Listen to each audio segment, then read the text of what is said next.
Good morning Nitesh, Sudhir, Geeta, Devansh, स्नेहिल,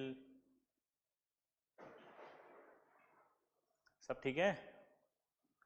good morning भाई Saumitra, Atharv, Devansh Upadhyay, good morning.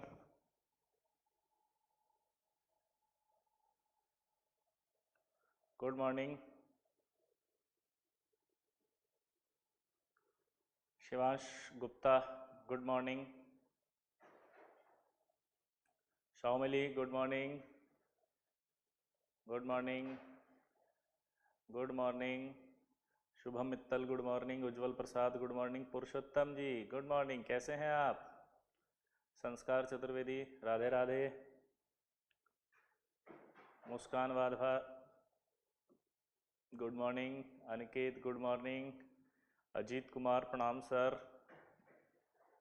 Brajesh Yadav, good morning.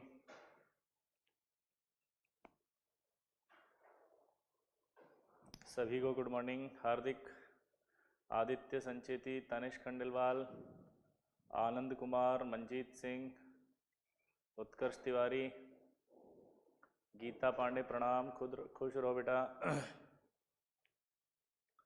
आकाश वर्मा, सत्यम आनंद, साम्या सक्सेना, सभी को good morning. Utkarsh Tiwari, Piyush Kumar, Sanjay Paul, Revati Singh, oh my God, सुप्रभात sir. Revati ji आपको भी सुप्रभात। Sonal Jain, good morning. Siddharth Pal, Bhavyadeep Singh, volume कम आ रहा है? वॉल्यूम कम कहाँ आ रहा है भाई? अपना वॉल्यूम बढ़ाओ, चलो। हाँ, आनंद कुमार, गजब कर दियो भाई। Shoaib Akhtar, I am fine, thank you, and you? Rinku Kailash Goyal, अभी आवाज आ रही है? ऋषभ बडेरिया, जय हो प्रभु की। अभिषेक रंजन, नमस्ते। Shoaib Akhtar, good morning. Rushil Ajaria, please continue. Okay, continue कर रहे हैं भाई। Shoaib Akhtar, good morning. अथर्व, मृदुल, विशाल कुमार और दिया शर्मा, सभी को good morning. Tanishk, good morning. चलें, कोशिश करें कि आगे बढ़ें, बोलो। Mihika Maheshwari, good morning. गीता पांडे, एक बार और आपबाव रूल रिपीट कर दीजिए। ओके, अभी करते हैं। गीता जी की फरमाइश है। आनंद, आपसे जल्दी मिलने आ रहे हैं हम, बिहार से हूं। अरे गजब कर दियो बिहारी, एक बिहारी 100 पे भारी। ठीक है। सोहेब अख्तर लिखते हैं आप बहुत अच्छा पढ़ाते हैं गुरुजी। धन्यवाद सोहेब आपके इस कमेंट के लिए। सौमित प्रजापति ने बहुत अच्छा लिखा है, Nucleus Education directors are hard working. Thank you भाई Saumit Prajapati. Aniket Jaiswal, good morning. Sudarshan Gaikwad, good morning. Micromax Canvas, voice is low. Voice low कहाँ है यार?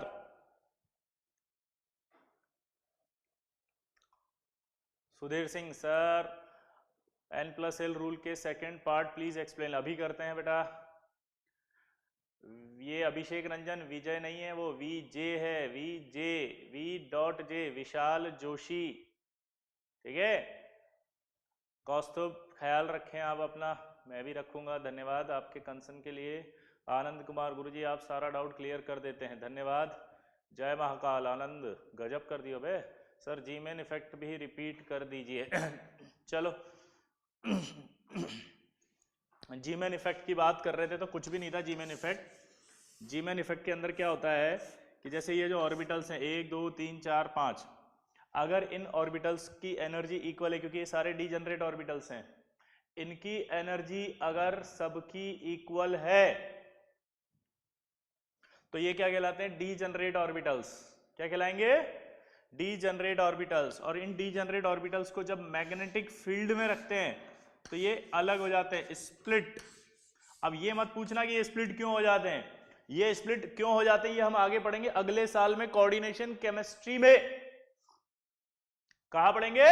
कोऑर्डिनेशन केमिस्ट्री में, अगले साल। क्या बोला, जल्दी बताओ? अगले साल। कब बे? अगले साल। क्लियर? क्लियर सबको? तो यहां पर आपका जो है वो स्प्लिट हो गया है। अगर मैग्नेटिक फील्ड में, तो मैग्नेटिक फील्ड में अगर ये स्प्लिट हो गया है तो इस इफेक्ट का नाम होता है जीमन इफेक्ट। क्या होता है इसका नाम? जीमन इफेक्ट। ठीक है। और अगर यही इलेक्ट्रिक फील्ड में हो जाता, क्या बोला जल्दी बताओ, यही अगर इलेक्ट्रिक फील्ड में हो जाता तो फिर उस कंडीशन में क्या होता? अगर ये इलेक्ट्रिक फील्ड में हो जाता तो इसका नाम स्टार्क इफेक्ट हो जाता। क्या हो जाता? Stark effect.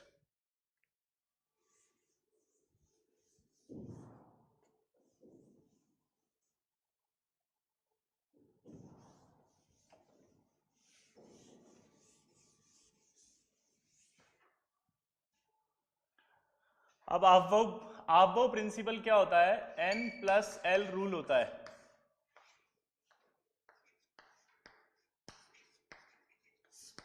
N+L रूल जो है वो हमने क्या पढ़ा था, सुनना जरा, पहले ध्यान से सुनना। N+L रूल जो है वो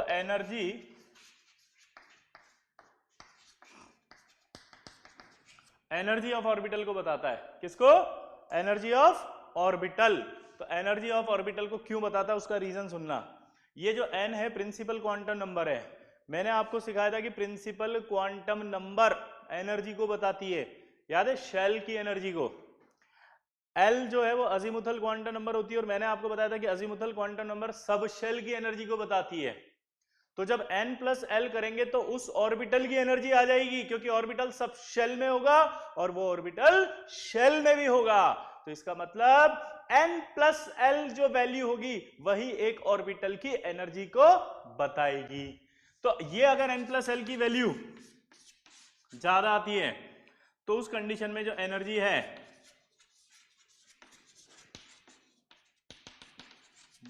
ऑर्बिटल की वो ज्यादा आती है। दोबारा बोलो, अगर इस N+L की वैल्यू ज्यादा होती है तो एनर्जी ऑफ ऑर्बिटल क्या आती है? ज्यादा आती है। समझ गए? अब आपको निकालने के लिए देगा वो 3s 3p। तो अब n, l और N+L निकालो। तो ये n की वैल्यू कितनी आएगी? 3। यहां भी कितनी आएगी? 3। l की वैल्यू देखो s के लिए कितनी? 0। p के लिए कितनी? 1। तो टोटल करेंगे तो इसका कितना आएगा? 3 + 0। इसका कितना आएगा? 3 + 1। यहां कितना आएगा टोटल? 3। यहां कितना आएगा टोटल? 4।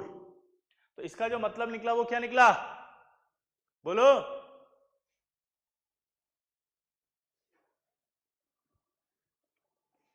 इसका मतलब ये निकला कि ये एनर्जी इसकी ज्यादा है। क्लियर? तो इस तरह से आप N+L की, समझिए बात को, एनर्जी निकाल सकते हैं। क्लियर सब? अब फरियत खान ने पूछा है कि sir the split orbitals are degenerate. Yes. ये जो अभी 2 डब्बे अपन ने ऐसे बनाए थे और 3 नीचे बनाए थे, यस, ये आपस में डीजेनरेट है, ये 3 आपस में डीजेनरेट है। इसको बोला जाएगा ऊपर डबल डीजेनरेट। क्या बोला जाएगा? Double degenerate. और यहां पर आपका आएगा 1 2 3 ट्रिपल डीजेनरेट। क्या आएगा? Triple degenerate. तो ये, लेकिन ये और ये आपस में डीजेनरेट नहीं होंगे। क्लियर? अब देखो, यहां तक समझ में आ गया सबको? अब इसके बाद मैंने बताया था कि इफ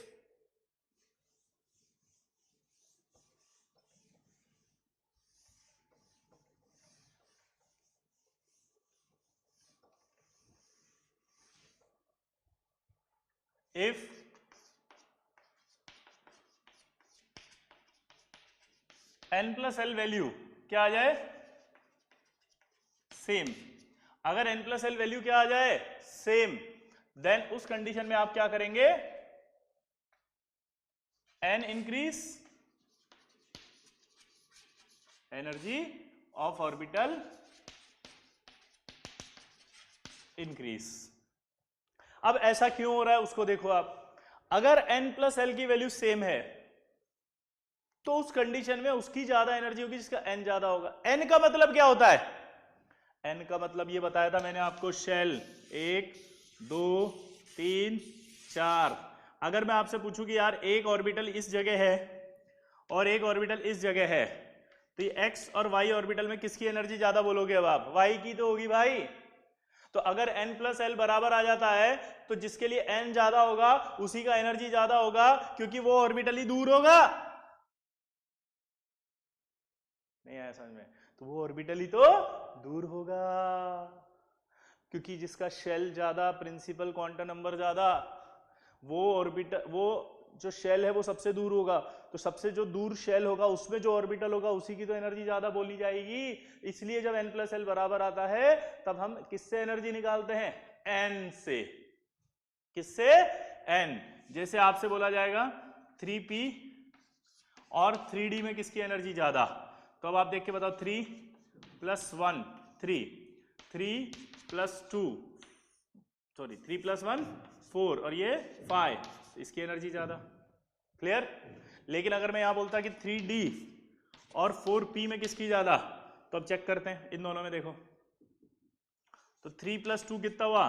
5, और 4 प्लस 1 कितना हुआ? 5। लेकिन अब ये और ये, इसमें ये कौन से शेल का होगा? थर्ड शेल का। ये कौन से शेल का होगा? फोर्थ शेल का। तो थर्ड शेल तो यहां होगा, फोर्थ शेल यहां होगा, तो किस शेल की एनर्जी ज्यादा बोली जाएगी? इसकी। तो जो इस शेल में ऑर्बिटल है ये वाला, इसी की तो एनर्जी ज्यादा आएगी।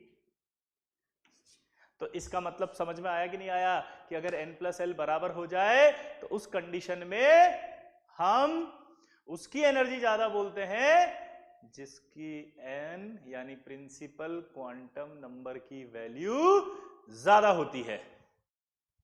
नहीं आया समझ में? अभी जिन जिन के डाउट थे वो बताओ, एनर्जी ज्यादा क्यों होती है जिसका n ज्यादा होता है? भैया ये अभी क्या धीरज द्विवेदी यही तो एक्सप्लेन किया है बेटा आपको अभी हमने, कि n जिसका ज्यादा होगा इसका मतलब उसका शेल नंबर ज्यादा होगा, शेल नंबर ज्यादा होगा मतलब वो न्यूक्लियस से दूर होगा, और जो जितना ज्यादा दूर होता है उसका एनर्जी उतना ज्यादा बढ़ता है। Clear? Clear? What is the difference between d और p? अरे यार d मतलब होता है सबशेल, ये ऐसे बताया था ना अपन ने, n की वैल्यू अगर 0 1 2 3 ऐसे होती है तो सबशेल होते हैं s p d और f। तो मैं क्या करता हूं, जब भी d लिखा होता है तो l की वैल्यू 2 लेता हूं ऐसे, जब p लिखा होता है तो l की वैल्यू 1 लेता हूं। ठीक है? हाँ या ना? चैतन्य भोला को समझ में आ गया? चलो हम आगे बढ़ते हैं। देखो बेटा एक बात मैं आपसे क्लियर कहूं, ये जो वीडियोस हैं आपको 2-3 बार देखना पड़ेगा तभी आएगा समझ में, क्योंकि आप IIT जेईई पढ़ रहे हो। एक तो सबसे बड़ी दिक्कत यही है कि ये स्कूल की तरह नहीं होता है यहाँ पर कि आपने जो पढ़ा बस खट से आपको आ गया। ज्यादा दूर होने से ज्यादा एनर्जी कैसे बढ़ती है ये हमने पहले प्रिंसिपल क्वांटम नंबर में बताया था, सुरेश पारेख। उसमें ये बताया था जो प्रिंसिपल क्वांटम नंबर होता है वही प्रिंसिपल क्वांटम नंबर एनर्जी को बताता है। अगर प्रिंसिपल क्वांटम नंबर बढ़ रहा है इसका मतलब एनर्जी बढ़ रहा है, क्योंकि प्रिंसिपल क्वांटम नंबर ही एनर्जी को बताता है। ठीक है? तो सुरेश पारेख आप शुरू से लेक्चर्स को पढ़ेंगे अच्छे से।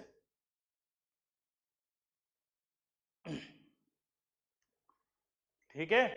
अब देखो एक सवाल पूछता हूं मैं आपसे, यहां पर जो भी हमने पढ़ा था वो था multi electronic system.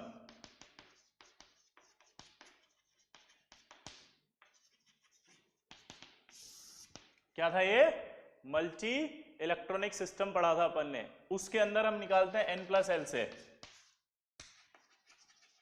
But if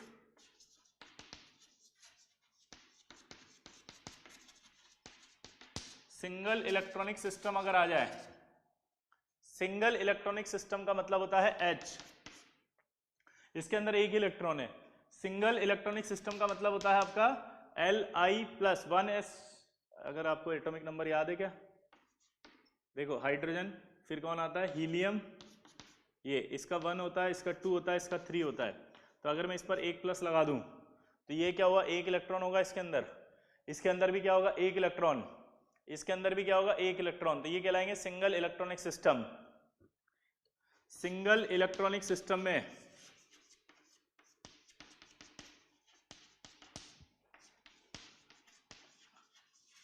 energy n से डिसाइड होगी, n ज्यादा तो एनर्जी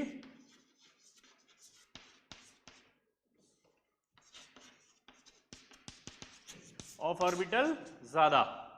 यानी अगर मैं आपसे बोलूं कि जैसे 1s 2s और 2p, तो 1s और 2s में से प्रिंसिपल क्वांटम नंबर किसकी ज्यादा है? 2। तो इसका मतलब क्या हुआ, इसमें और इसमें किसकी एनर्जी ज्यादा है? इसकी। लेकिन n से डिसाइड होती है, n अगर बराबर है तो इनकी एनर्जी क्या होगी? बराबर। फिर 3s 3p 3d, इनकी एनर्जी भी क्या होगी? बराबर। 4s 4p 4d 4f, इनकी एनर्जी भी क्या होगी? बराबर। 5s 5p 5d 5f, इनकी भी एनर्जी क्या होगी? बराबर। इसके बाद आएगा 6s 6p और 6d, फिर आएगा 7s और 7p, ऐसे। तो सिंगल इलेक्ट्रॉनिक सिस्टम के लिए जो एनर्जी होती है वो शेल से देखी जाती है। सुधीर सिंह अभी जस्ट बताएंगे थोड़ी देर बाद कि कैसे भरते हैं, इसको कहते हैं इलेक्ट्रॉनिक कॉन्फ़िगरेशन। क्लियर? अभी आप थोड़ी देर अपने कमेंट को बॉक्स को शांति से रख दें, उसको साइलेंट रखें, बेचारे को थोड़ी देर उसको शांति रखने दें। अभी हम आपके सामने जो है वो सारी चीजें एक्सप्लेन करेंगे, ये सब, ये क्या होता है, कैसे करते हैं, ये आज का लेक्चर बड़ा इंपॉर्टेंट है। तो इसलिए प्लीज आप अपने जो है वो फालतू फालतू डाउट अभी मत लिखो। अब ये जैसे राघव ने लिख दिया एक्साइटेड स्टेट, मैंने एक्साइटेशन वर्ड बोला अभी नहीं, तो मैं एक्साइटेड स्टेट कैसे एक्सप्लेन करूंगा? हम जेईई की तैयारी कर रहे हैं, उसके अंदर हर चीज एक्सप्लेन करेंगे, लेकिन उसका एक सिस्टम होगा। वो सिस्टम अगर हमने फॉलो नहीं किया तो बहुत खराब हो जाएगा। जैसे हम खाना खाते हैं, मेरा बहुत फेमस डायलॉग है क्लास के अंदर, तो क्या थाली के अंदर हम रोटी ले लेते हैं, दाल ले लेते हैं, चावल ले लेते हैं, अचार डाल देते हैं, पानी डाल देते हैं, सैलेड डाल देते हैं, सबको ऐसे ऐसे मिला के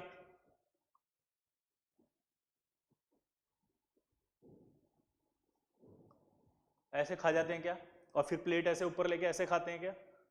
नहीं, एक सिस्टम होता है। पहले रोटी ली, चबाया, फिर निगला, फिर वो अंदर गया, तब जाकर के रिलैक्स होते हैं। एक एक स्टेप होती है उसकी, टाइम लगता है उसमें भी। साला खाना बना हुआ है लेकिन फिर भी खाने में टाइम लगता है, क्योंकि अगर आपने वो सिस्टम फॉलो नहीं किया तो आपका डाइजेशन भी रह जाएगा, आपको वोमिटिंग आ जाएगी, आपके सांस में अटक जाएगा, ठीक है, आपकी जो रेस्पिरेटरी इसमें खाना अटक सकता है जल्दी जल्दी खाया। तो उसका एक मैकेनिज्म बना हुआ है कि आपको बहुत धीरे धीरे खाना है, चबा चबा के खाना है, रिलैक्स होके खाना है, पूरा मिलेगा। ऐसे के ऐसे ही यहाँ पर भी आपको सब कुछ पूरा मिलेगा, एक एक लाइन पढ़ाई जाएगी। जिस दिन टॉपिक हम कंप्लीट करेंगे उस दिन आपको इस टॉपिक से रिलेटेड कोई डाउट नहीं आएंगे, लेकिन उनका एक सिस्टम है। अब आप सिस्टम में क्या करवा रहे हो? मुझे कह रहे हो दाल है, दाल लेकर आओ, उसमें आइसक्रीम भी डाल दो है? अब दाल में आइसक्रीम डाल दो, साला ये क्या मतलब है? आइसक्रीम का नंबर तो डेजर्ट है, तो लास्ट में आएगा। नहीं, हम तो रोटी में लगा खा लेंगे, बचपन में खूब खाया, हमने जैम लगा के, आज भी खाएंगे हम तो रोटी में। कैसा फील हो रहा है बताओ? आप तो एक काम करो, सारा सैलेड दे दो, मैं तो जो है वो अचार में मिला के खाऊंगा। अब ये ऐसे ऐसे डायलॉग होते हैं यहाँ पे, नहीं समझे मेरी बात? तो मैं ऐसे ऐसे आंसर्स कैसे दे सकता हूँ अगर आप ऐसे बोलोगे तो? अब वेटर को बेचारे को बोल रहे हो आप, ये ना सर एक काम करो, तुम तो सब डाल दो इसी थाली में, सारा खा लूंगा मैं। तो कैसे खा लोगे? थाली में आएगा तब भी नहीं खा पाओगे, एक एक ही खा पाओगे ना। तो जब वो एक एक खा पाओगे तो गरम गरम आएगा, अगर फ्रेश बनकर आएगा तो ज्यादा अच्छा लगेगा खाने में। तो यही कॉन्सेप्ट आपको पढ़ाई में भी रखना है, ठीक है? कॉन्सेप्ट ये है कि अभी आप आगे, अब जब मैंने एक्साइटेशन वर्ड नहीं बोला तो एक्साइटेशन डाल दिया, मैंने बोला ये नहीं बोला तो वो डाल दिया, तो ऐसे तो फिर कैसे पढ़ाएंगे? आपको रिलैक्स होके, आपका ध्यान पता है क्या होना चाहिए? अगर आपको ये पता है तो ये आप प्रॉमिस होना चाहिए आईटी के लिए कि सर मैं प्रॉमिस करता हूं कि जो आपने बोर्ड पे लिखा दिया उसका सवाल अगर जेईई में आ गया तो गलत नहीं करूंगा। बस अगर ये प्रॉमिस आपने हर बार कर लिया, जेईई में आपकी फर्स्ट रैंक आ जाएगी, जेईई में आप टॉपर बन जाओगे। आईआईटी मुंबई कंप्यूटर साइंस आप जो चाहते हो वो मिल जाएगा, लेकिन सबसे पहले आपको पेशेंस रखना सीखना पड़ेगा। जेईई एक दिन में नहीं होती है, आईआईटी जेईई एक दिन का टास्क नहीं है, एक लेक्चर में आप सारे कॉन्सेप्ट नहीं समझ सकते, आपको उस टॉपिक के कंप्लीट होने तक का पूरा पेशेंस रखना पड़ेगा।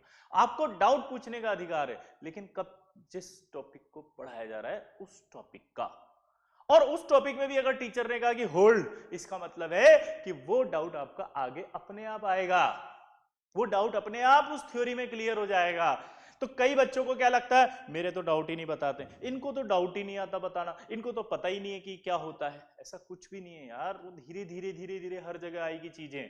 एक साल तो हुआ नहीं पढ़ाते हुए कि भूल जाएंगे, कितने सालों से पढ़ा रहे हैं, यानी सब कुछ पता है, सारी बातें मालूम है, लेकिन ये भी तो मालूम है कि ये जो टॉपिक है वो वहाँ पढ़ाना है, ये भी तो मालूम है कि इसकी जगह वहाँ आएगी, ये भी तो मालूम है कि जब मैं इसको वहाँ पढ़ाऊँगा तो ये ज़्यादा अच्छा समझ में आएगा, ये भी तो मालूम है कि इतना सा पढ़ाऊँगा तभी समझ में आएगा, इससे ज़्यादा पढ़ा दूंगा तो इसका दिमाग अभी फट जाएगा। तो ये सब चीज़ें सीखनी पड़ेगी आपको, ऐसे नहीं होती आईटी। आप स्कूल लेवल पे नहीं पढ़ रहे हैं कि आपने बस ठीक है अपने में सर ये भी बता दो, सर वो भी बता दो।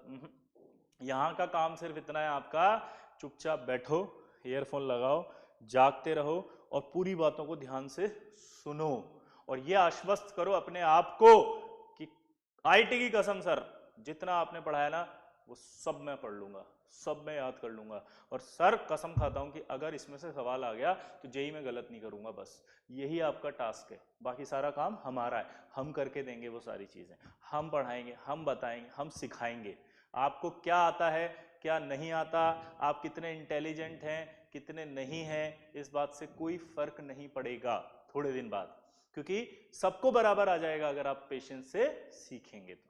क्लियर सबको? हाँ या ना? ठीक है, केमिकल भी मिलेगी, मैकेनिकल भी मिलेगी, ठीक है, हर ब्रांच मिलेगी, लेकिन रैंक अच्छी ला के केमिकल लोगे तो इज्जत मिलेगी, समझ रहे हो बात? लेकिन हम तो कहते हैं कि नहीं साहब मेरे को तो लेनी ही केमिकल है तो मैं पढ़ूंगा, तो भाई केमिकल के लिए पढ़ोगे तो केमिकल नहीं मिलेगी ना। बचपन में स्कूल में 90% की बात सोचते थे तब कहीं जाकर के हमारे 88 आते थे, 95 सोचते थे जब जाकर 92 आते थे। ठीक है, चलो अब आगे बढ़ते हैं।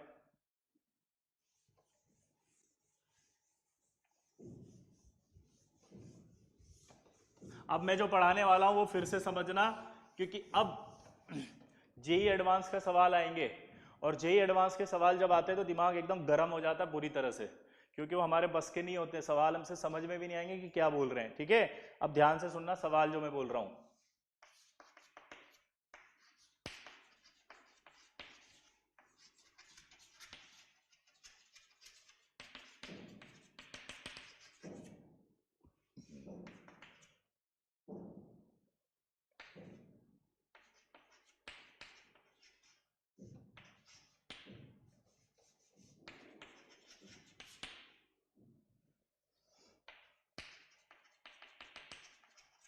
मैक्सिमम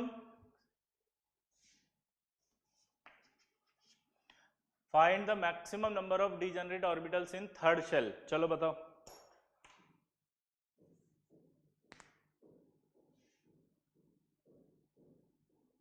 जल्दी से।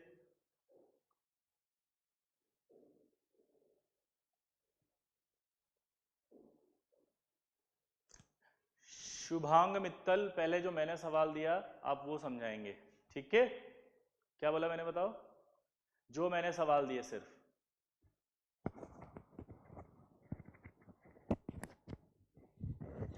जो सवाल आपको दिए गए हैं आप उनका आंसर देने की कोशिश करो पहले, फटाफट फटाफट।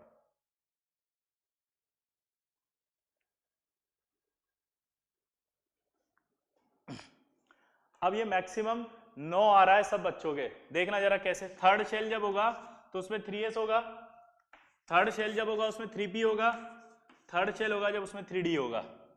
हाँ या ना? अब इसमें एक ऑर्बिटल होता है, इसमें 3 ऑर्बिटल होते हैं और इसमें 5 ऑर्बिटल होते हैं। हाँ या ना? अब ये जो आपका शुभ मंगल, क्या नाम था उसका, जो डाउट पूछ रहा था वो ये पूछ रहा था कि डी क्या होता है और पी क्या होता है, तो ये तो है, फिर से बोल रहा हूं, ये है आपका सबशेल, ये होते हैं ऑर्बिटल। जैसे एस सबशेल होता है उसका एस ऑर्बिटल ही लिखा जाता है, पी सबशेल को लिखा जाता है 3 ऑर्बिटल में, p x, p y, p z. ये देखो ये ऑर्बिटल्स होते हैं, ये और ये सबशेल। अगर पी लिखा है तो सबशेल है, और पी के आगे अगर ऑर्बिटल लिखा है तो इसका मतलब है ये वाले orbitals, p x, p y, p z. ठीक है, इधर आओ, ये 5 होते हैं, d x y, d y Z,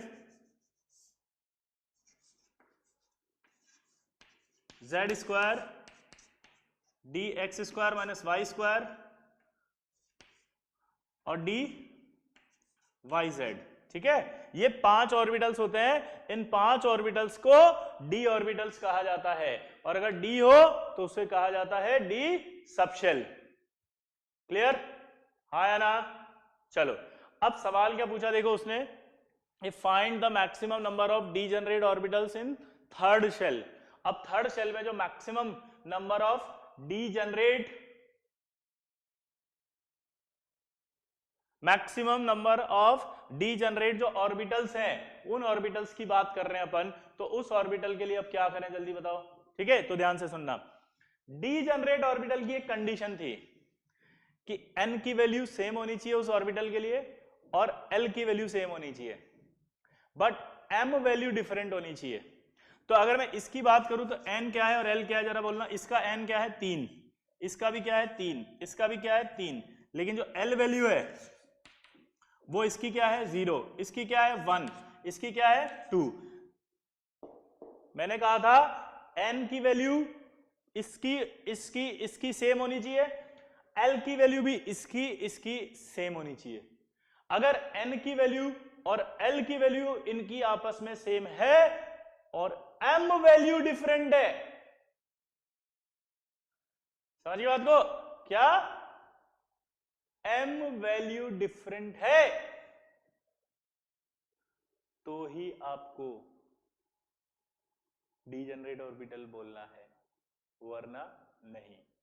इसका L, इसका L, इसका L अलग है, तो इसका मतलब इनकी एनर्जी सेम नहीं है, इसका मतलब ये आपस में डीजनरेट ऑर्बिटल्स नहीं है, डीजनरेट ऑर्बिटल्स नहीं है। हाँ या ना?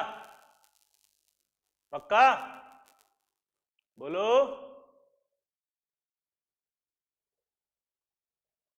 समझ ही नहीं आ रहा। क्लियर?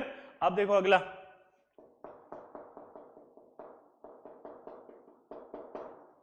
कितने मैक्सिमम है? ये 5, 1 2 3 4 5, मैक्सिमम 5। ये 5 अलग है, ये 3 अलग है और ये अकेला है। ठीक है, एस ऑर्बिटल को डीजनरेट ऑर्बिटल नहीं बोला जाता। S orbital is not degenerate orbital. क्या बोला जल्दी बताओ? S orbital is not degenerate orbitals. Clear? तो आंसर आएगा 5, ये 5 है मैक्सिमम। क्लियर? अब सवाल को मैं चेंज कर रहा हूं और बोल रहा हूं find the maximum number of degenerate orbitals fourth subshell.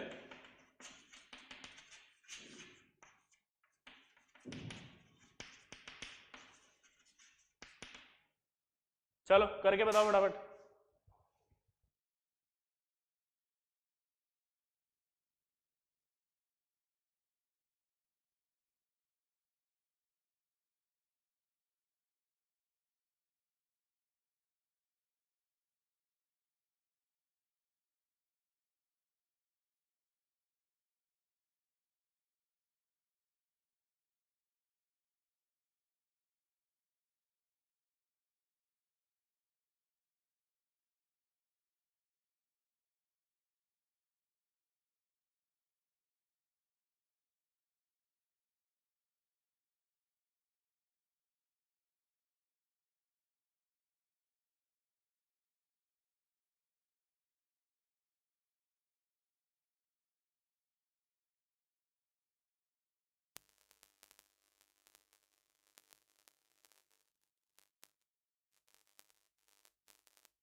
हाँ भाई आंसर आया। चलिए अब आंसर देखते हैं अपन। अब आंसर जो आ रहा है वो आंसर क्या है जरा सुनना। ये हमारा फोर्थ शेल है, 4s 4p 4d और 4f। अभी अपन ने एक लाइन बोली यहां पे सिंगल इलेक्ट्रॉनिक सिस्टम लिख दिया।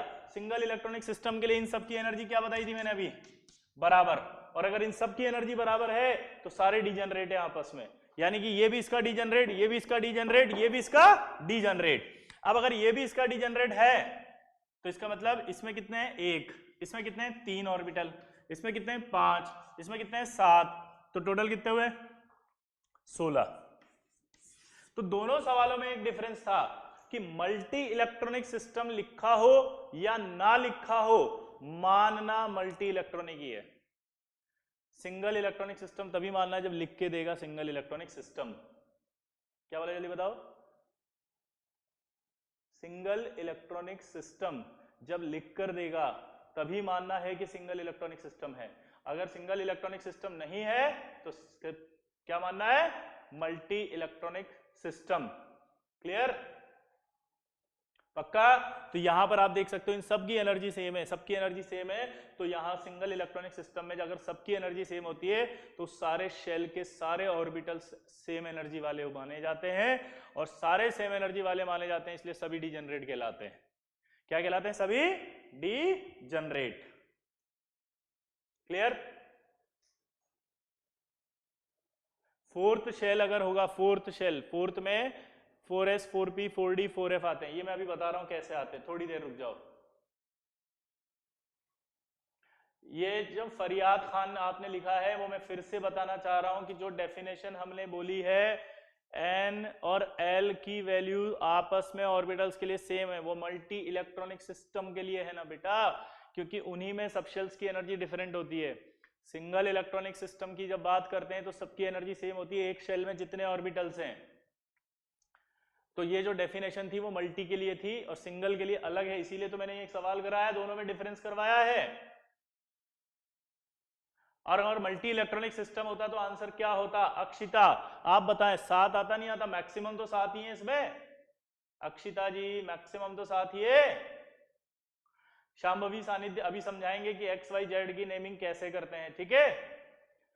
पीवी कचर फिर से समझाइए, आराम से समझे हम दोबारा। मैंने पहले ही कहा था कि जैसे जेई एडवांस के सवाल जैसे ही कराएंगे सब बिखर जाओगे एक ही बार में, एक ही बार में आपका जो दिमाग है सब हिल जाएगा। और यही हिलाना है दिमाग, क्योंकि जब तक कि दिमाग हिलेगा नहीं कचरा साफ नहीं होगा, कचरा साफ होगा तभी तो नई चीजें जाएंगी, इसलिए दिमाग हिलाना पड़ता है। ऐसे करके कचरा निकाल देंगे, चिंता मत करो तुम।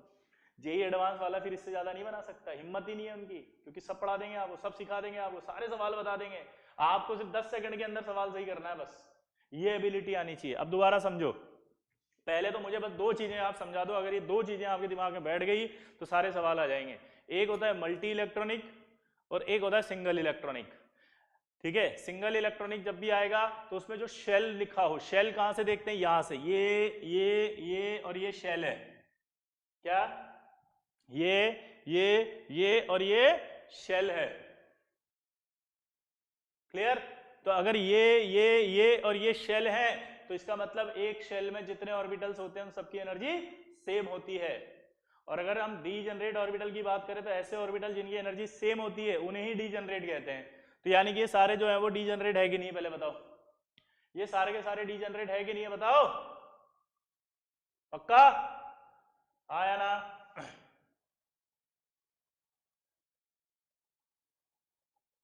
सपना जी जब एस ऑर्बिटल डीजनरेट नहीं है, यानी single degenerate orbital, multi electronic के लिए बात कर रहा था मैं, किसके लिए, मल्टी, फिर से मैं बोल रहा हूं वो सब स्टेटमेंट मल्टी इलेक्ट्रॉनिक सिस्टम के लिए है। यहां पर सारे एनर्जी सेम कही जाती है सबकी आपस में, ठीक है, तो काउंटिंग में आएगा वो। क्लियर, आगे बढ़े। अब अगला सवाल कराता हूं, देखो।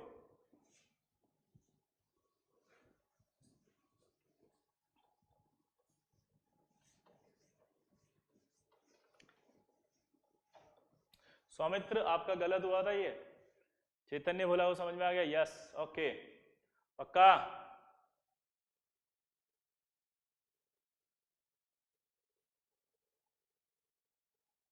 चलें आगे बढ़े, बोलो।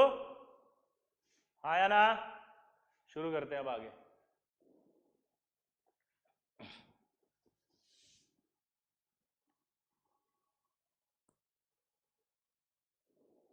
क्लियर? अब इधर देखो,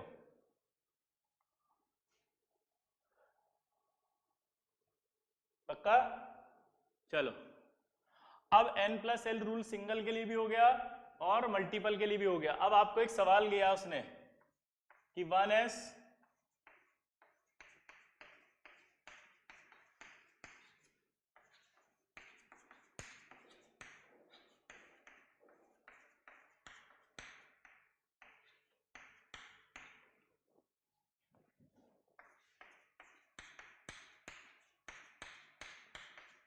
इन सारे ऑर्बिटल्स को इंक्रीजिंग ऑर्डर ऑफ एनर्जी जमाओ।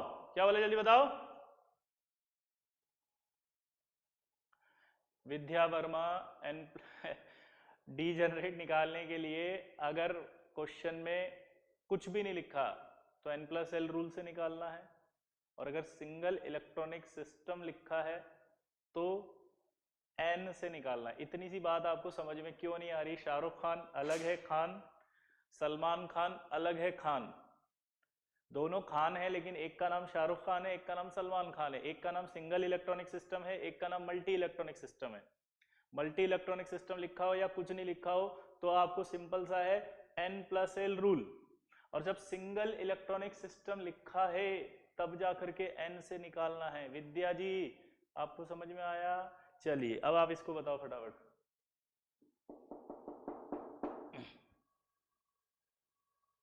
जल्दी, इंपॉर्टेंट सवाल है ये, फटाफट से बताएं।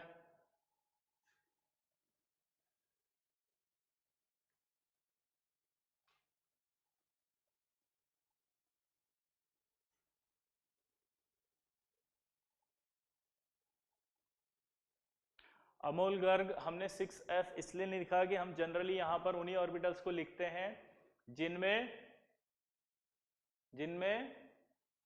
एलिमेंट्स पाए जाते हैं। यानी हमारे पास नेचर में जितने एलिमेंट पाए जाते हैं हम उतने ही ऑर्बिटल्स को जनरली लिखते हैं। जो सिलेबस में ऑर्बिटल्स हैं मैंने वही लिखे हैं एक्चुअली, ठीक है? इसलिए आगे का नहीं लिखा। कुछ नहीं लिखा होता सुधीर सिंह तो कौन सा मानते हैं? 1000 बार मैं अभी तक चिल्ला चुका हूं कि अगर कुछ ना लिखा हो तो multi electronic system, single electronic system लिख करके देगा आपको तभी मानना है, या एटम में एक इलेक्ट्रॉन हो तभी मानना है। सुधीर सिंह, शायद मैं आपका डाउट समझा पाया। क्लियर?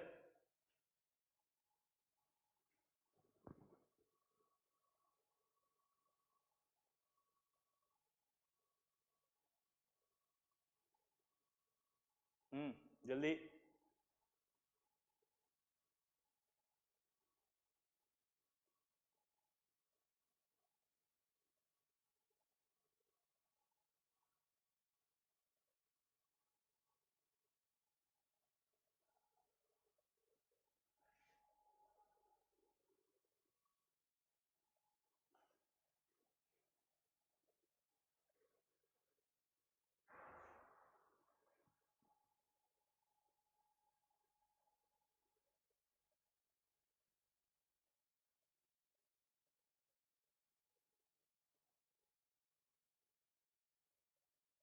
ऋषिकेश कुमार यादव, एक बार दोबारा ट्राई करिए।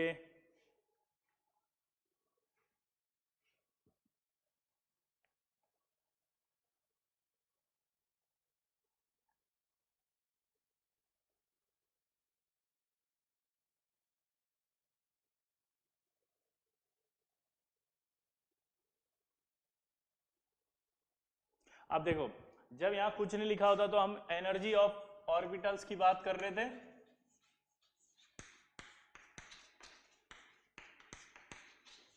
तो एनर्जी ऑफ ऑर्बिटल की बात करते तो n+l से निकालते हैं। तो इसका n+l 1+0 यानी 1, फिर 2s, और 2p की बात करें तो कौन ज्यादा होगा? 2s और 2p में 2p।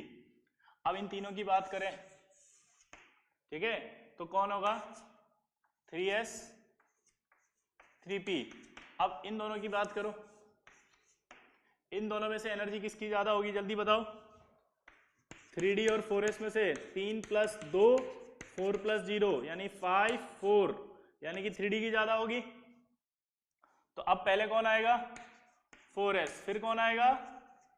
3D। ये समझ में आया कि नहीं आया? किस किस के आ गया था ये?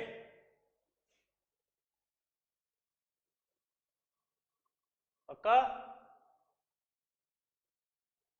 अक्षिता लड्डा, गलत आंसर, गलत आंसर, गलत आंसर। n + l निकालो इनका। 1 + 0 1, 2 + 0 2, 2 + 1 3, 3 + 0 3। जब सेम वैल्यू होती है तो n से देखते हैं, इसलिए आगे आ गया। 3 + 1 4, 4 + 0 4। इन दोनों में से बराबर आ रहा है तो l, n + l बराबर आ रहा है तो n ज्यादा है। 3 + 2 5।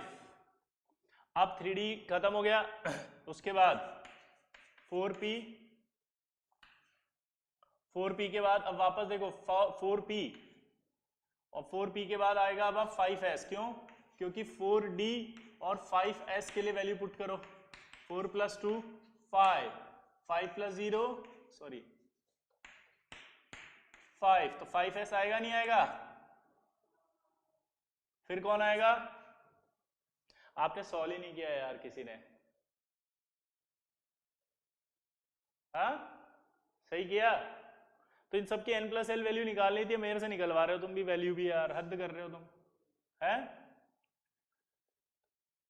यहां से शुरू करते हैं। 4 + 0 कितना आएगा? 4, 4 + 1 5, 6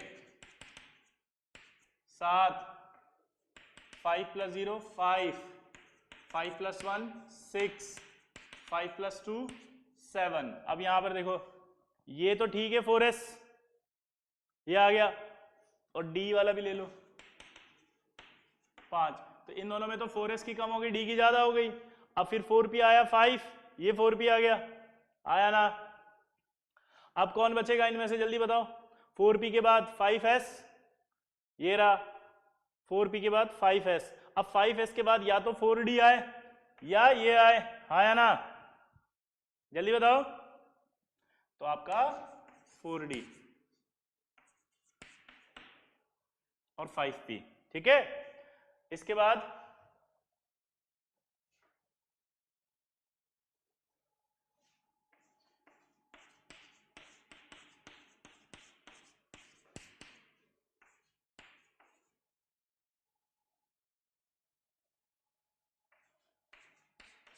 ये, अब ये बताओ किस किस का ये आंसर आ गया?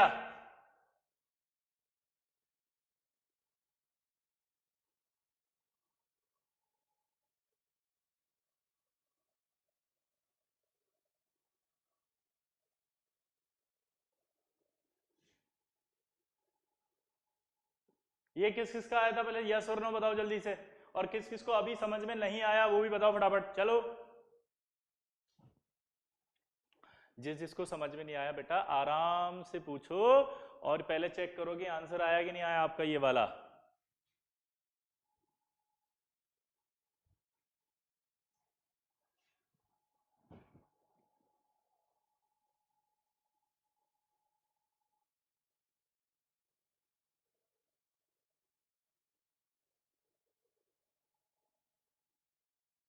समझ में आ गया सबको?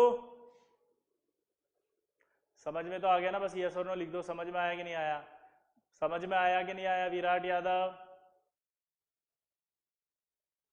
6D और 6F भी लिख सकते हैं बेटा, वो मैंने नहीं लिखा, सवाल वाले ने नहीं दिया तो क्या करें, नहीं दिया एग्जामिनर ने, ठीक है। क्लियर? चलो सबको आ गया ऑलमोस्ट। अभी थोड़ी देर बाद आपको टिप्स पे आ जाएगा। ये सब चीजें बहुत छोटी छोटी है, इनका तो मतलब जीरो लेवल है अभी केमिस्ट्री के अंदर इनका।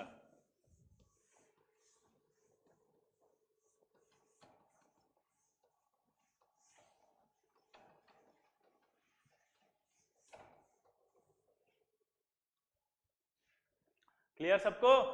अब इधर देखो,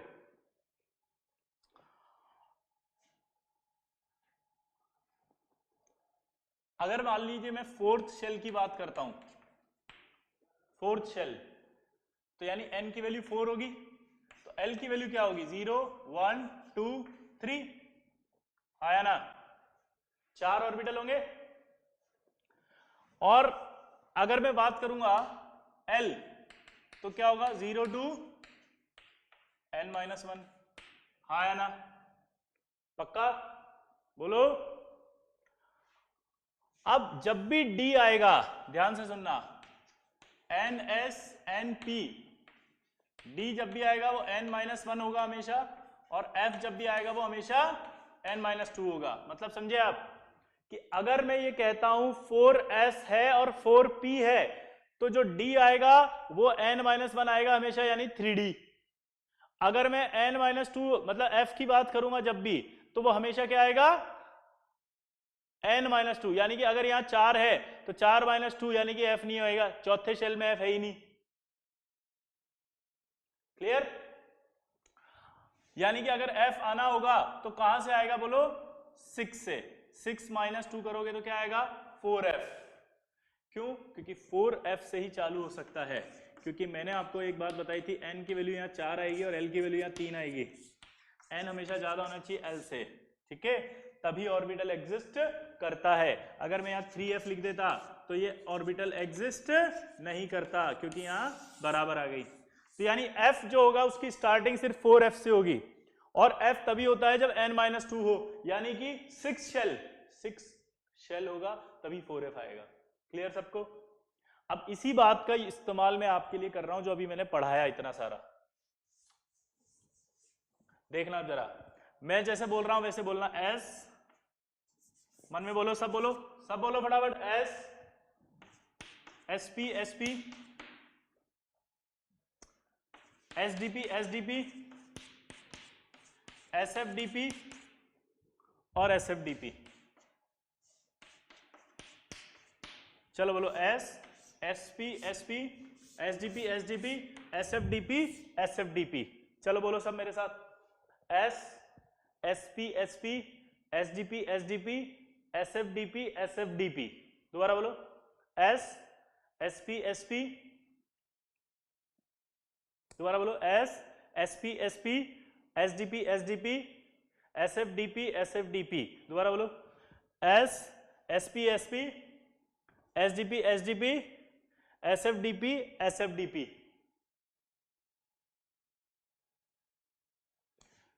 दो मिनट दे रहा हूं, सब याद करो और फिर मुझे बताओ कमेंट में कि याद हुआ कि नहीं हुआ, जल्दी से।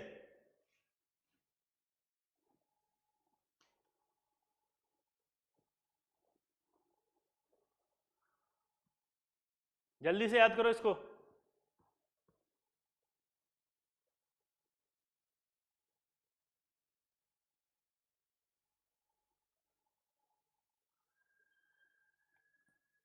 बहुत इंपॉर्टेंट है, प्लीज इसको याद करना, है ना? बहुत ज्यादा इंपॉर्टेंट है। इससे अभी 2 मिनट में आपके बहुत सारे सवाल खत्म होने वाले हैं। फटाफट से याद हो गया? अब हमेशा शेल से चालू करते हैं अपन, तो ये आपका फर्स्ट शेल हो गया। ये वाला कौन सा शेल है? सेकंड। ये कौन सा है? थर्ड। और ये कौन सा है? फोर्थ। अब मैंने क्या कहा था, जब भी फोर्थ शेल आया और डी अगर लिखना हो तो डी हमेशा क्या लिखना है? n-1, एक कम, तो यहां 3 आएगा। और p के लिए तो वापस वही आएगा, s के लिए भी वही आएगा, तो ये फोर्थ। ये अगला शेल है 5, तो यहां क्या आएगा? 4। यहां क्या आएगा? 5। ये कौन सा शेल है? अगला शेल है, तो यहां 6। यहां क्या आएगा? 4। यहां 5 और यहां 6। और यहां क्या आएगा? 7। यहां क्या आएगा? 5। यहां क्या आएगा? 6 और यहां क्या आएगा? 7। ये जो आपने अभी थोड़ी देर पहले पढ़ा, ये वही लिखा है मैंने, जो आपसे मैंने एनर्जी का ऑर्डर बनवाया था, ये एनर्जी का ऑर्डर वही बनाया मैंने अभी। ठीक है? अब इसको एक और बार दोबारा समझते हैं, ठीक है ना? मैं मिटा रहा हूं, देखो इसको।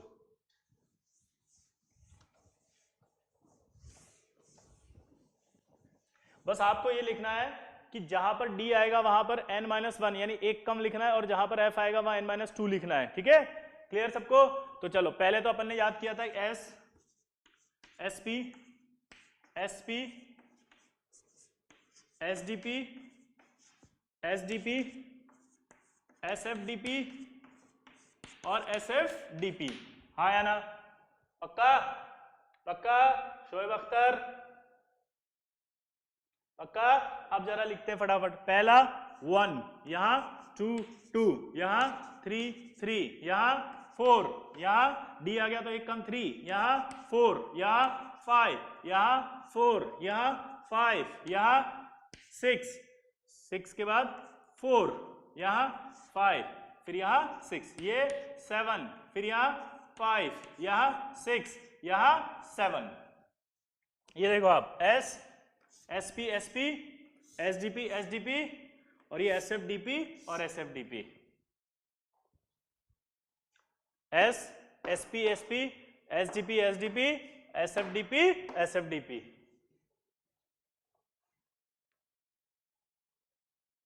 पक्का? अब आपको ये मैंने मजाक मजाक में पता है क्या बता दिया? Electronic configuration.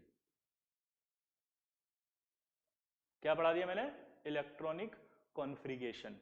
पूरी पीरियोडिक टेबल में जितने एलिमेंट होते हैं वो सब यहां आके खत्म हो जाते हैं। यानी आज के बाद अगर किसी भी एलिमेंट का आपको बोला जाए इलेक्ट्रॉनिक कॉन्फ़िगरेशन लिखो, तो आपको सिर्फ ये पता होना चाहिए कि s ऑर्बिटल में मैक्सिमम 2 इलेक्ट्रॉन, p में मैक्सिमम 6 इलेक्ट्रॉन, d में मैक्सिमम 10 इलेक्ट्रॉन और f में मैक्सिमम 14 इलेक्ट्रॉन भरे जाते हैं। क्या बोला जल्दी बताओ? s में मैक्सिमम 2 इलेक्ट्रॉन, p में मैक्सिमम 6 इलेक्ट्रॉन, d में मैक्सिमम 10 इलेक्ट्रॉन, f में मैक्सिमम 14 इलेक्ट्रॉन्स। दोबारा से याद करो मन में, ये जब तक ये याद नहीं होगा आपको इलेक्ट्रॉनिक कॉन्फ़िगरेशन भरना नहीं आएगा। ठीक है, जल्दी बोलो। s में कितने हैं? 2, मैक्सिमम 2। अगर उससे कम भरने हैं तो कम है तो कम ही भरेंगे। अच्छा, उसके बाद आपसे बोला p में कितने? 6, ओके। d में कितने? 10, f में कितने? 14। आया ना?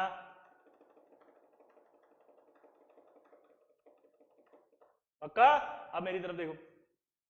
अब आपसे क्या है, बचपन में जब आप पढ़ते थे तो आपको कैसे याद कराया? 1s2 2s2 2p6 3s2 3p6 3d10 4p 4, बस। ये इसके आगे जब बोलने की बारी आती थी तो हम फंस जाते थे, हमें कॉन्फ़िगरेशन ही नहीं आता था।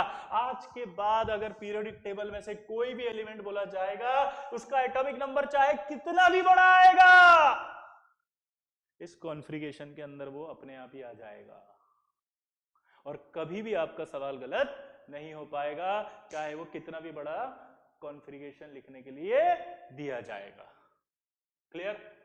जब कभी याद करो स्कूल के अंदर हमें देते थे तो हमें क्या देते थे? 20 इलेक्ट्रॉन का भरो, और अचानक से किसी ने कह दिया थेलियम 81 भर के बताओ, तो 81 भरते थे तो हम कैसे करते थे? 1s2 2s2 2p6 3s2 3p6 3d10 4s2 4p 5p, नहीं सर दोबारा, 1s2 2s2 2p6 3s2 3p6 3, नहीं आ रहा सर, भूल गए।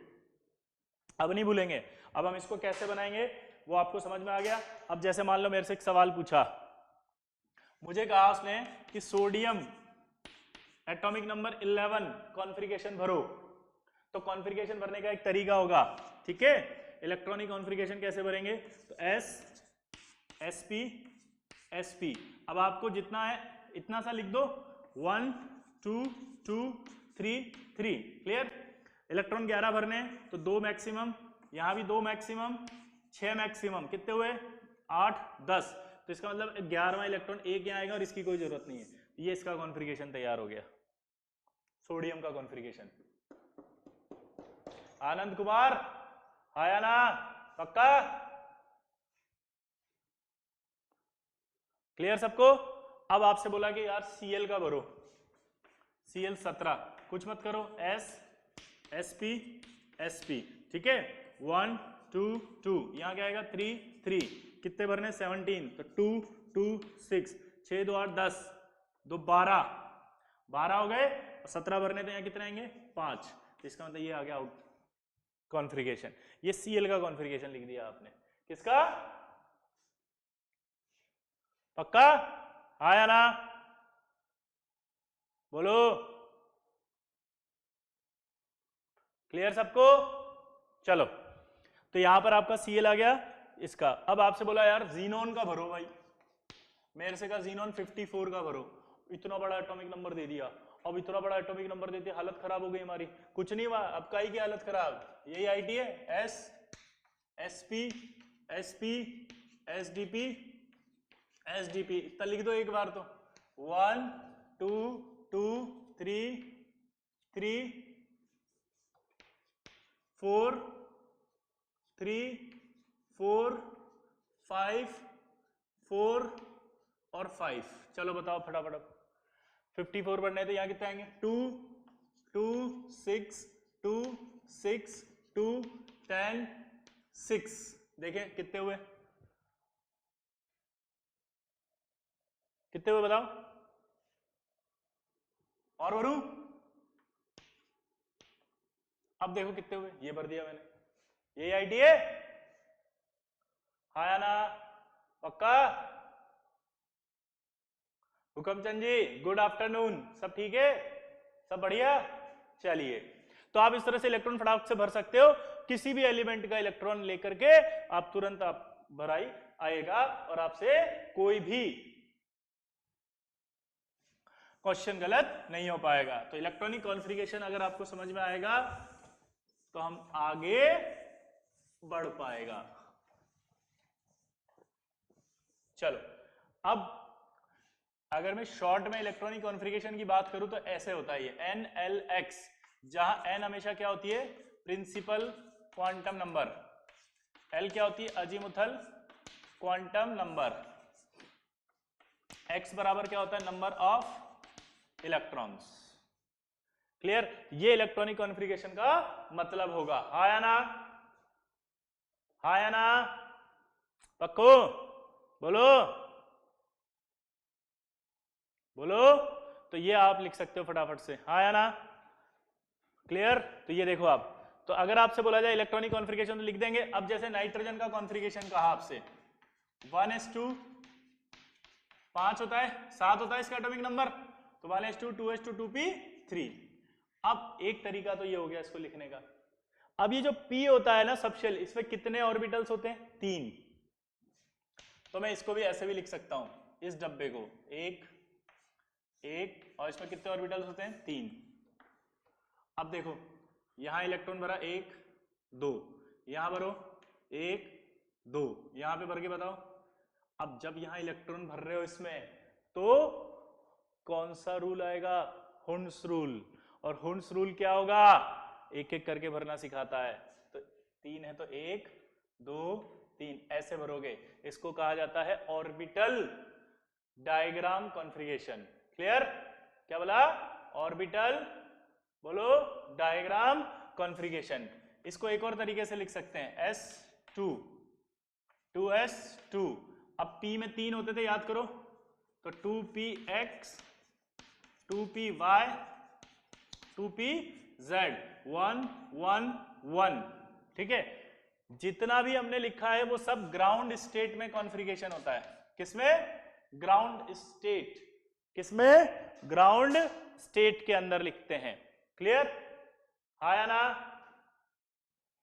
क्लियर, बोलो भाई, आवाज आ रही है, ग्राउंड स्टेट में लिखते हैं। क्लियर, तो ये कॉन्फ़िगरेशन लिखने का कुछ तरीका मैंने आपको बताया। हम नेक्स्ट क्लास में पढ़ेंगे एक्साइटेड स्टेट में कैसे कॉन्फ़िगरेशन लिखा जाता है, एक दूसरा भी हम पढ़ेंगे हुंड्स रूल के बारे में फिर से एक और बार, तीसरा पाउली भी फिर से आएगा, क्वांटम नंबर फिर से अब मिक्स होकर आएंगी। सवाल अब बनेंगे, ग्राउंड स्टेट क्या होता है, ग्राउंड स्टेट का मतलब है जिस नॉर्मल कॉन्फ़िगरेशन जो हमने भरा है वो ऐसे, ठीक है, जहां तक इलेक्ट्रॉन गए।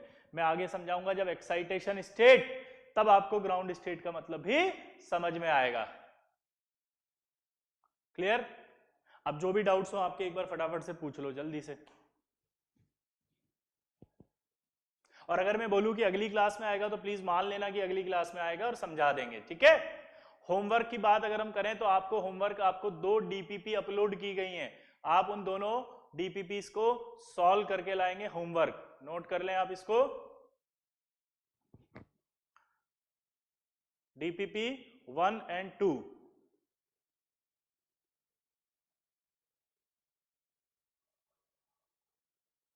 ये n मतलब ये फॉर्मूला टाइप हो गया कॉन्फ़िगरेशन लिखने का कि जैसे ये n l x है तो इसका मीनिंग है ये क्या है, n है प्रिंसिपल क्वांटम नंबर, ये क्या है अजीमुथल क्वांटम नंबर को बताएगा, और यहां जो लिखा हुआ है वो इलेक्ट्रॉन्स को बताएगा। ठीक है, ये तरीका होता है इसका।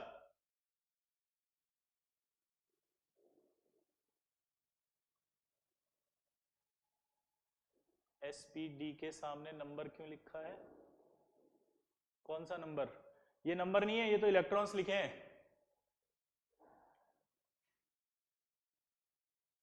भव्या दादी जी ने थैंक यू लिखा है, आपको बहुत बहुत धन्यवाद बेटा। Good afternoon. सत्यनारायण झगरोटिया जी कैसे हैं आप, सब बढ़िया। चलिए,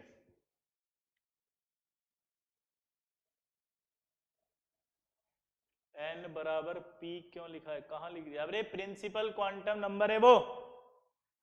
p का मतलब n क्या डिनोट कर रहा है यहां पे,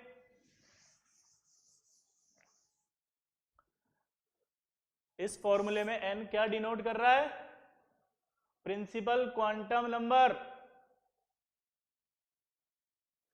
ये अजीमुथल क्वांटम नंबर और ये नंबर ऑफ इलेक्ट्रॉन्स, ये प्रिंसिपल क्वांटम नंबर हो गया इसके लिए, ये अजीमुथल क्वांटम नंबर हो गया और ये इलेक्ट्रॉन्स हो गया। ठीक है, चलो बताओ फटाफट, कोई डाउट नहीं है।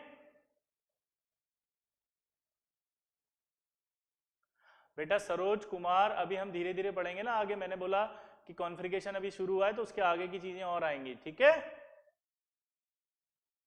ये वैलेंसीज ऑफ एलिमेंट्स भी आएगा, समझाएंगे इसको भी अभी, है ना, आगे आएगा वैलेंसीज।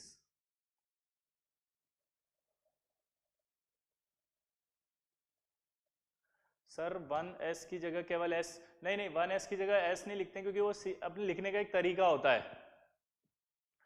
शिवांश गुप्ता, अभी मोस्ट इलेक्ट्रॉन है more energy but they are lose, ये सब बाद में बताएंगे आयनाइजेशन एनर्जी में। ठीक है बेटा, अभी रहने दो। वैभव पॉल बोल रहा है स्पीड बढ़ा दीजिए, बेटा एक कॉन्फ़िगरेशन कंप्लीट होते ही स्पीड अपने आप ही बढ़ जाएगी, क्योंकि कॉन्फ़िगरेशन सबसे बेसिक चीज होती है जिसकी वजह से आप चाह के भी कुछ नहीं पढ़ा सकते। ठीक है, तो कॉन्फ़िगरेशन जैसे ही कंप्लीट होगा आप सब सीख जाएंगे तो सब एक सेम प्लेटफॉर्म पर आएंगे और फिर उस कंडीशन में स्पीड अपने आप बढ़ जाएगी, आप उसकी चिंता मत करें। वर्षों का गहन अध्ययन है कोर्स कराने का भी और स्पीड का भी, तो जो स्पीड चल रही है जैसी चल रही है वो वर्षों के गहन अध्ययन से निर्मित है, तो इसमें अभी आप चिंता ना करें। रेवती जी शायद आप कहीं चले गए थे, मैंने अभी भी बोला आपको कि 2 DPP करके लानी है, DPP 2 दिए हैं, 1 और 2 अपलोड हो चुकी हैं, आप जाएं और सॉल्व करें। फरियत खान 5G क्यों नहीं लिखा, बेटा मैंने आपको बताया कि जितने एलिमेंट पीरियोडिक टेबल में है और सिलेबस में है उतने ही लिखे हैं हमने यहाँ पे। ठीक है, जब 5G अगर पूछेगा तो 5G भी आप बना देंगे n+l रूल से।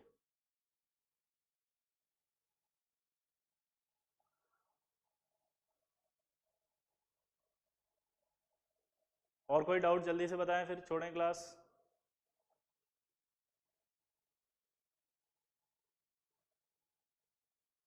ठीक है, DPP नंबर 2 और 3 दोनों करके लाएंगे। ठीक है, चलिए बेस्ट ऑफ लक।